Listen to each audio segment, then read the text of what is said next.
আসসালামু আলাইকুম বন্ধুরা, আজকে আমরা 10,000 এমএইচের পলিমার ব্যাটারি সেল সম্পর্কে বিস্তারিত জানবো। এই ব্যাটারি সেলগুলোর প্রাইস কত, কোথায় কিনতে পাবেন, এছাড়াও এই ব্যাটারি সেলগুলোর রিয়েল ক্যাপাসিটি কত পাওয়া যায়। তো যারা পাওয়ার ব্যাংক তৈরির জন্য ব্যাটারি সেল কালেক্ট করতে চাচ্ছেন তাদের প্রতি আমার হাইলি রিকমেন্ডেড থাকবে লিথিয়াম আয়ন ব্যাটারির পরিবর্তে পলিমার ব্যাটারি সেলগুলো কালেক্ট করার জন্য। তো সবকিছু বিস্তারিত থাকবে আজকের ভিডিওতে। তো ভিডিও শুরুর আগে একটা রিকোয়েস্ট থাকবে, চ্যানেলে নতুন হয়ে থাকলে চ্যানেলটি সাবস্ক্রাইব করে পাশে থাকার জন্য। তো এই ব্যাটারি সেলগুলো আমি নিয়েছিলাম মোল্লা ব্যাটারি শপ থেকে, যাদের কাছে আপনারা কম দামে ভালো মানের পলিমার ব্যাটারি সেলগুলো পেয়ে যাবেন। তো এখানে প্রতিটি ব্যাটারি সেল কিন্তু ইনটেক ছিল এবং এর গায়ে 10,000 এমএএইচ ক্যাপাসিটি লেখা আছে। তো এই ব্যাটারি সেলগুলো আমি ছবিতে দেখে মনে করেছিলাম অনেক ছোট হবে, বাট হাতে পাওয়ার পরে দেখলাম সাইজ কিন্তু অনেক বড়। তো আমি যদি এটা একটু পরিমাপ করি, জাস্ট আপনারা একটা আইডিয়া পাবেন। তো এই ব্যাটারি সেটগুলো লম্বা হচ্ছে 5 ইঞ্চি এবং প্রস্থ পাবেন আপনারা 3 ইঞ্চির মতো।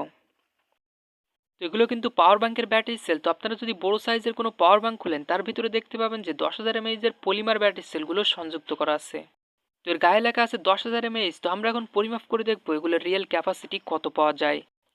তো যেহেতু এগুলো নতুন ব্যাটারি সেল, তো এগুলো প্রথমে আমরা চার্জ করে নিব।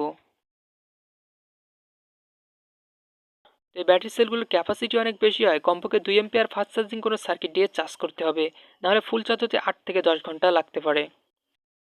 এখন যদি আমরা ভোল্ট পরিমাপ করি, তো দেখতে পাচ্ছেন এই ব্যাটারি সেল থেকে আমরা পাচ্ছি 4.21 ভোল্ট, 2 নম্বর ব্যাটারি সেল থেকে আমরা পাচ্ছি 4.15 ভোল্ট এবং 3 নম্বর ব্যাটারি সেল থেকে পাচ্ছি 4.24 ভোল্ট। এখন আমরা ক্যাপাসিটি চেক করার জন্য ZB12C মডেলের এই মডিউলটিকে ব্যবহার করব। তো ক্যাপাসিটি চেক করার আগে ব্যাটারি সেলটিকে প্রোটেক্ট করার জন্য আমরা একটি 1S BMS সার্কিট ব্যবহার করব। তো এখানে পজিটিভ নেগেটিভ মার্ক করে দেওয়া আছে। তো এই পিনটি হচ্ছে পজিটিভ এবং এই পিনটি হচ্ছে নেগেটিভ। এখানে থাকা বি নেগেটিভ এবং পজিটিভের সাথে ব্যাটারির পজিটিভ নেগেটিভকে সংযুক্ত করতে হবে এবং এই পজিটিভ এবং নেগেটিভ থেকে পাওয়ার নিয়ে ব্যবহার করা যাবে। তো আমি বিএমএস সার্কিটটিকে ব্যাটারির সাথে সংযুক্ত করে নিলাম। এখানে আমরা সর্বনিম্ন ভোল্ট 3 ভোল্ট সিলেক্ট করে ক্যাপাসিটি কাউন্ট শুরু করব। তো এখন দেখতে পাচ্ছেন প্রতি মুহূর্তে 833 মিলি অ্যাম্পিয়ার করে ডিসচার্জ হচ্ছে। তো প্রায় 1 থেকে 1.5 ঘন্টা পর এখন আমাদের ব্যাটারি ক্যাপাসিটি কাউন্ট হয়েছে 1100 মিলি অ্যাম্পিয়ার। তো প্রায় 7 থেকে 8 ঘন্টা পর এখন আমাদের ব্যাটারির ক্যাপাসিটি কাউন্ট হয়েছে 5000 মিলি অ্যাম্পিয়ার। আরও বেশ কিছু সময় পর এখন আমাদের ব্যাটারির ক্যাপাসিটি কাউন্ট হয়েছে 6300 মিলি অ্যাম্পিয়ার এবং ব্যাটারিতে 3.11 ভোল্ট শো করছে। এখন আমরা রেজাল্ট পেয়ে গেলাম। এই ব্যাটারিটির ক্যাপাসিটি দেখাচ্ছে 6300 মিলি অ্যাম্পিয়ার। তো এই ব্যাটারি সেলটির ক্যাপাসিটি একটু কম দেখাচ্ছে। তো এর কারণ হলো সেলার আমাকে বলে দিয়েছিল ব্যাটারিটি ডিসচার্জ করে ক্যাপাসিটি চেক করতে, কিন্তু আমি প্রথমে ফুল চার্জ করে ক্যাপাসিটি চেক করছি, এ কারণে হয়তো একটু ক্যাপাসিটি কম দেখাচ্ছে।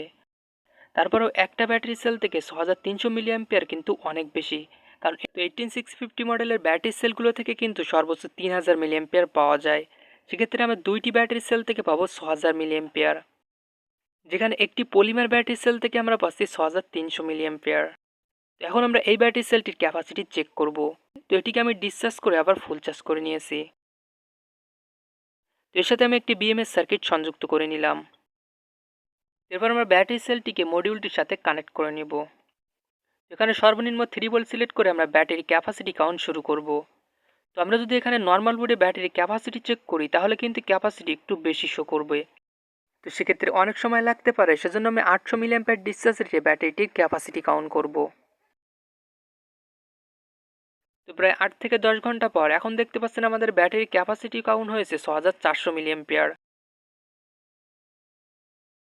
তো আরও 1 থেকে 1.5 ঘন্টা পর এখন আমাদের ব্যাটারিটির ক্যাপাসিটি দেখাচ্ছে 7100 মিলি অ্যাম্পিয়ার এবং ব্যাটারির ভোল্ট শো করছে 3.10 ভোল্ট। তো অবশেষে আমরা রেজাল্ট পেয়ে গেলাম। এই ব্যাটারিটির ক্যাপাসিটি দেখাচ্ছে 7109 মিলি অ্যাম্পিয়ার। তো এই ব্যাটারি সেলটিকে আমি ডিসচার্জ করে তারপরে ক্যাপাসিটি চেক করছি, সেজন্য এর ক্যাপাসিটি আগের ব্যাটারির থেকে বেশি দেখাচ্ছে। তো এই ব্যাটারি সেলগুলো থেকে আপনারা গড়ে 7000 মিলি অ্যাম্পিয়ারের মতো ক্যাপাসিটি পাবেন। তো এই ব্যাটারি সেলটি আমি যদি এখন আবার ফুল চার্জ করে ক্যাপাসিটি চেক করি তাহলে হয়তো প্রায় 7000 মিলি অ্যাম্পিয়ারের মতো পেতে পারি।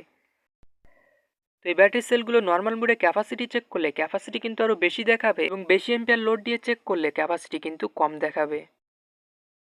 তো 2200 মিলি অ্যাম্পিয়ারের 3টি ব্যাটারি সেল একসাথে প্যারালাল সংযুক্ত করলে আমরা পাবো 6600 মিলি অ্যাম্পিয়ার। এখানে আমরা একটি পলিমার ব্যাটারি সেল থেকে কিন্তু পাচ্ছি 7000 মিলি অ্যাম্পিয়ার।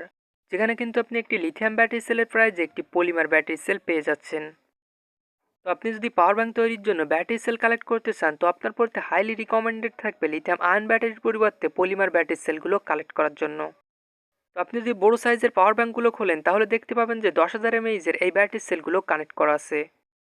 তো সেক্ষেত্রে আপনি দুইটি ব্যাটারি সেল একসাথে কানেক্ট করে পাওয়ার ব্যাংক তৈরি করলে প্রায় 14,000 mAh ক্যাপাসিটি পাবেন, এবং 3টি ব্যাটারি সেল একসাথে কানেক্ট করলে আপনি প্রায় 21,000 mAh ক্যাপাসিটি পেয়ে যাচ্ছেন। তো পাওয়ার ব্যাংক ছাড়াও আপনারা চাইলে রিচার্জেবল লাইট বা ফ্যান তৈরির ক্ষেত্রেও এই ব্যাটারি সেলগুলো ব্যবহার করতে পারেন।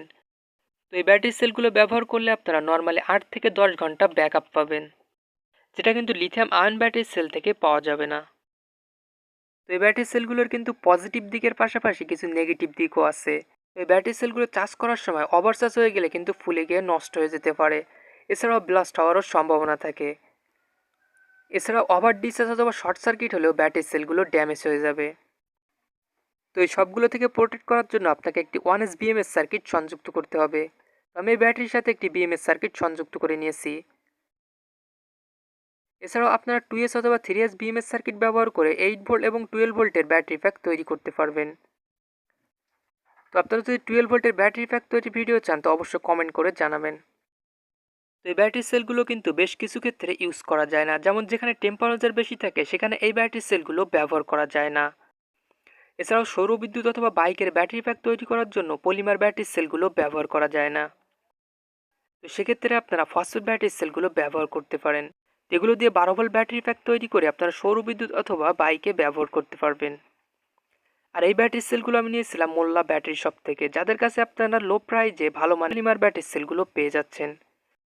তো পলিমার ব্যাটারি সেলের পাশাপাশি তাদের কাছে বিভিন্ন মডেলের লিথিয়াম আয়ন ব্যাটারি সেল এবং ফসফেট ব্যাটারি সেল রয়েছে। তো এই ব্যাটারি সেলগুলোর পার পিস প্রাইস পড়বে 400 টাকা করে।